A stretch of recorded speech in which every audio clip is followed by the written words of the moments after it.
Welcome back, everyone. Today we're going to be unboxing our Jehmco linear piston pump, finally. Okay, so this is the Jehmco LPH-80 linear piston air pump. I also got in this order LPH-80 installation kit, which includes a rubber pump elbow, 5/8 barb coupling, a 24-inch 5/8 braided tubing, a barb adapter, J-clamps, and a PVC adapter. I also got a 3/4 inch black nylon adapter, 1-inch slip PVC bushing, a large filter element, which I guess is like a replacement filter for the pump itself, a plastic globe bleeder valve, a 1/2 inch. Also got a 1/2 inch exhaust muffler diffuser, which they recommend finger tightening only.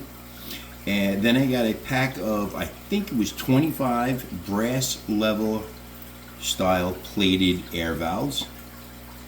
And they are self-threading, but I'm using a 3/16 bit, drill bit, and threading them in by chucking them into my drill. And they're giving me a bleed instruction sheet, and I paid some freight. So let's see what we have in here so that we could start working on getting our air pump hooked up. Okay, so far we got a bunch of paper. Okay, so first things first, let's see what this is. Okay, so this we got install kit. It looks like here's my braided, let's go this way. Okay, so we got my braided hose. It looks like we have an extra filter pad. It looks like here's my pack of 25 valves. Here's my exhaust this is the bleeder valve, which I guess this is the valve and this is the exhaust diffuser thing. It looks like it's got some instruction sheets in there, and I think that's about it. So here's the connection for my PVC. Here's the connection. I guess this is going to go to the pump itself. This should be perfect for my PVC, I think. I'm just putting it up there to see. Yeah, I think that's good. Should be good. Otherwise, you might have to get a reducer or a coupler or something like that. Okay, so that's that. Now let's see the good stuff, right? So let me put this over here. Also, I have my drill bit. So let's put that over there. And now, let's try to get this thing out of here. Alright, hold on a second. Move this box out of the way. Okay. Holy smokes. Alright. This is our linear pump. And let's see what we got here. What kind of sharp objects do we have to open this? Alright, so here we go.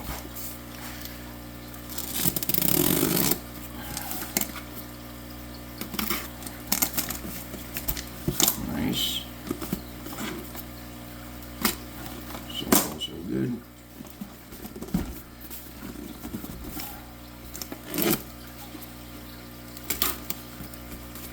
I'm such a lazy pig. I should have did this like a month ago when I got the thing. Alright.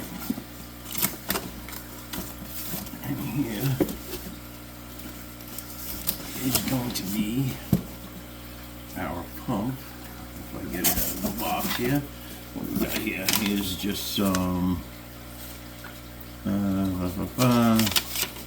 instructions, blah blah blah. how to change the filter and so forth. And here,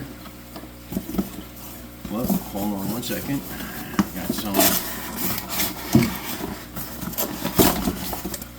Okay, here we go. Do they have a little handle on it? Alright, let's see. Oops. Oh, geez. Oh, geez. Okay, here we go. Let me put this over here so you can see. Alright, so here's a LPH-80. I'm going to put it like that. Let me maybe adjust this camera slightly. Okay, that's a little better maybe. Alright, there you go. Alright, so there's one side of it right there. And this is, I don't want to screw around too much with stuff. I'm not sure what that is, but I'll read about it. That's probably where the filter goes. And looks pretty awesome. Let's give it a, what do we got here? Let's just plug this in real quick just to see.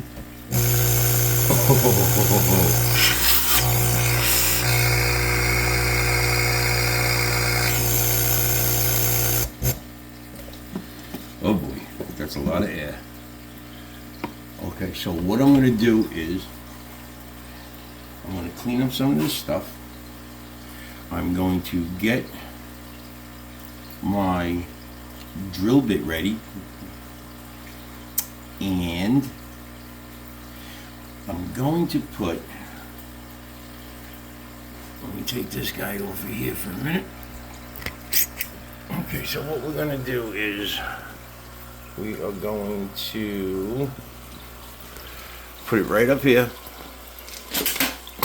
Whoops. We're going to put it right up here, and it's going to be connected there. Then I have those capped off corners right there, because eventually, and that T right there is where the bleeder valve is going to go. So those capped off ends right there are for what I figured would be eventually I could add PVC across the ceiling to come down to these, all these tanks here, and then on that side run another PVC across there to come down to those tanks, and eventually I guess I could go straight across the ceiling there and make another loop, and then also be able to go with those tanks over there. So we're gonna see how that goes. Right now I just got my that right there is my driftwood that I took out of my backyard that's still soaking, and it's slowly starting to sink, I think. So far so good, I think. Actually, it's not looking so bad, really. Let me see if I could just get rid of this. Well, I'll get rid of this pump thing that's in there for now, and let me see if I have a. I think I have a light for that. There you go. Okay, so that's gonna be another tank, and I guess what's going to end up happening is I'm probably going to end up going with some plants and stuff like that, and possibly either maybe you see there's quite a bit of mollies going on, so either I'm going to jump to add some mollies from that tank to that tank, or make that something completely different. I'm not too sure yet. I was thinking about angels. I really would love to do pea puffers, I gotta say, because that I would just really do pea puffers simply because I have so many trumpet snails. Now, the only thing I don't like about the pea puffer thing, as I said in another video, was somebody told me they're pretty aggressive with their own kind, let alone other fish. And then what's going to happen is, over here, I have another 55 gallon that matches all of these, and that 55 is going to go here. Only this time, I think I'm going to do just a bare bottom with just terracotta pots with plants in them. Of course, I'm going to put some pothos because I love the way the pothos plants just, I mean, you can just see that they just do so good with the roots. So I really do. Hey, buddy. What are you doing? What do you want now? Treat time? Again? Don't you get sick of eating? What? Don't tap dance. Stop your tap dancing. You want another treat? All right, give me a minute and I'll come inside. So just hold on 1 second. We'll wrap this up and I'll come get it for you. The dog never stops eating. He just 24 hours a day he's eating. And he cries the blues if you don't give it to him too. He starts really getting annoying. Okay, so that guppy tank there, I have a bunch of guppy juveniles in the other room that are going to end up going in there. And then up top here is going to be 3 20-gallon tanks. The 20 from my other room with the guppies, and those 2 20s there, which right now just have shrimp in them. I took the glow cories out of that one on the right, and the mollies came out of the one on the left, and the one in the other room is just guppies and shrimp.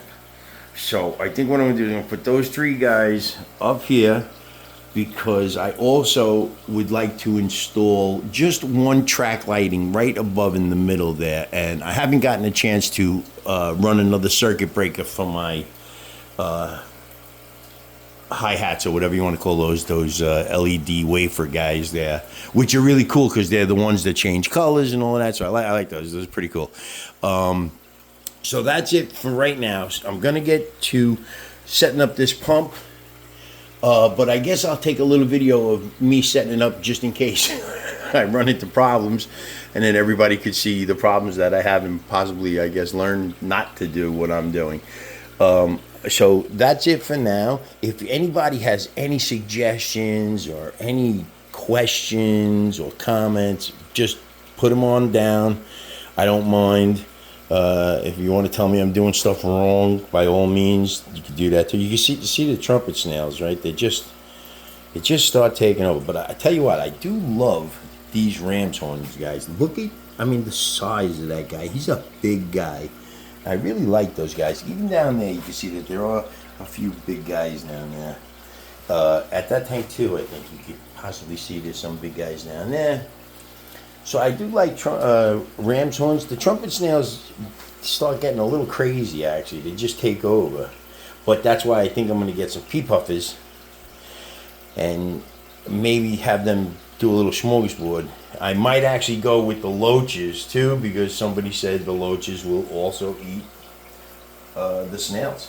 So let me just real quick, before I end this video, let me just show you what I got the other day. Was I got these things here from a store by me, an aquarium, these little bug bites. And what I used them for, and what I'm gonna use them for, is it's funny because they look like little flies. You know what I mean? They're shaped like little flies. But what I did was I cracked one in half, and just to check it out, and I dropped it in this shrimp tank here.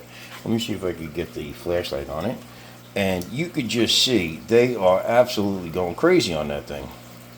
So what I want to do is, here's the other tank, and see, that's where the little bug bite guy is.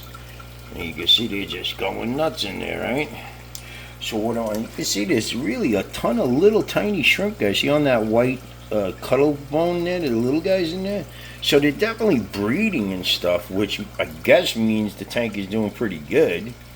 There's even a shrimp in there somewhere. He's floating around. I don't know where he went, but he's a solo guy. I'm going to add some guys to this. So what I'm going to do with the bug bites is I'm going to make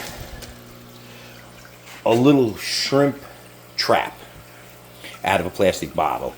And I'm going to put them in there, and I'm going to put one of those little bug bite, half a bug bite guy in there, and try to get as many of those shrimp into that bottle as I can. And that way I can transfer them over to possibly this tank, and also to my next 55 that's going to go there. That's going to be the bare bottom. And the bare bottom tank is just going to be so I took some terracotta pots that I have.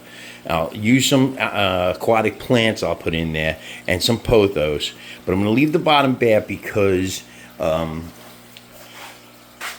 I was watching some YouTube videos, and I'm not sure if I should mention anybody's names or anything, but the guy's really is a young guy, and he's really good. He really explains everything. And he was talking about breeding the cories. And he just had same thing. It was just a bare bottom tank. He had a couple of plant things in there, and they were just going crazy. And he also recommends throwing some, like I think he said they were like banana leaves or something, which I don't really. You can maybe see one there. I have an avocado tree going on. I'll just show you. Here's my old Goldie guys. This is my avocado tree. So what I do is I actually take those leaves that fall to the bottom, and I throw them in some of the tanks. And there's the terracotta plant pots that I'm going to use. In that black thing there, I just started. These guys were they were just in those terracotta pots, and they were in here, and they were just in that water. But I think they were just getting a little overwhelmed with the water. The roots were just getting too saturated. So I threw them in that little pot. And I'm not sure if you even can see in here, but in there, there's actually, I'm not sure if I'm getting a good, okay, maybe right there. But in there is a mango tree starting to grow.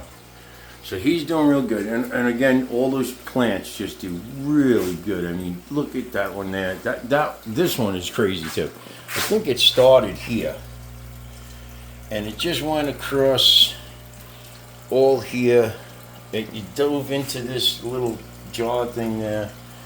It came across here. It didn't really throw some. I thought it was going to throw roots into here, but it really didn't. But if you just look at, it's so crazy because it just goes all the way up to there. And it's just amazing how thick it gets, and it's almost like it almost looks plastic. And same thing with this one here. This just is just nuts. Just goes crazy. This one too is another one that really did good, and I think it started. Well, this part started here. You can just see. Look at these trumpet snails. Look at all those trumpet snails. That is crazy, right?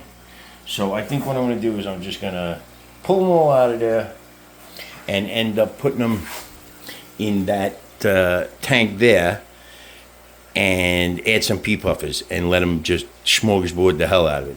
So this one here has got some nice roots there, and it just kind of went, it actually started back there, but it went across and it goes across and it's up here and it kind of goes to here, and you can just see these leaves just get really crazy. But this one, if you see this guy here, this one goes up here, it goes around there, it goes up there, and look at how crazy thick it got up here. I don't know if you could see that. Look at how crazy that is. And these leaves, they look plastic. It's just unbelievable. My cactuses are doing pretty good. This thing here is just constantly throwing these flowers. This is called, I guess, a Christmas cactus. And then finally down there I have a raspberry bush that's kind of coming back to life. But what I want, and also, again, you can see just how crazy those roots are. They're just constantly going nuts. So what I was gonna say about the the plants, I didn't know this, I didn't realize this, but when I come in the morning and I might hit my head on these leaves right here, and they're actually dripping with water. They actually have water dripping down, which is just crazy. These guys too are just, I mean, the roots are doing so good. Now I don't have any roots in the goldfish tank, because they'll just eat the crap out of the roots. So what I did was, I kind of have like a mini, I guess you could call it like a mini bog filter maybe. The pothos is growing in there, and the root system is actually growing in that thing. And I just got these two planters from, I want to say Ollie's again, because I think I just go to the cheapest place all the time. So I just got two of these, and I drilled some holes, and I have just this little mini bog filter, if you want to call it, and some loofah sponges in here just to collect a little bit in there. And they do pretty good, I gotta say. And everything seems to be doing pretty good. Okay, so that was a super long video, and I'll let everybody go. And my next video will be hooking this up and testing it out and seeing how it works. So, see you soon, everybody.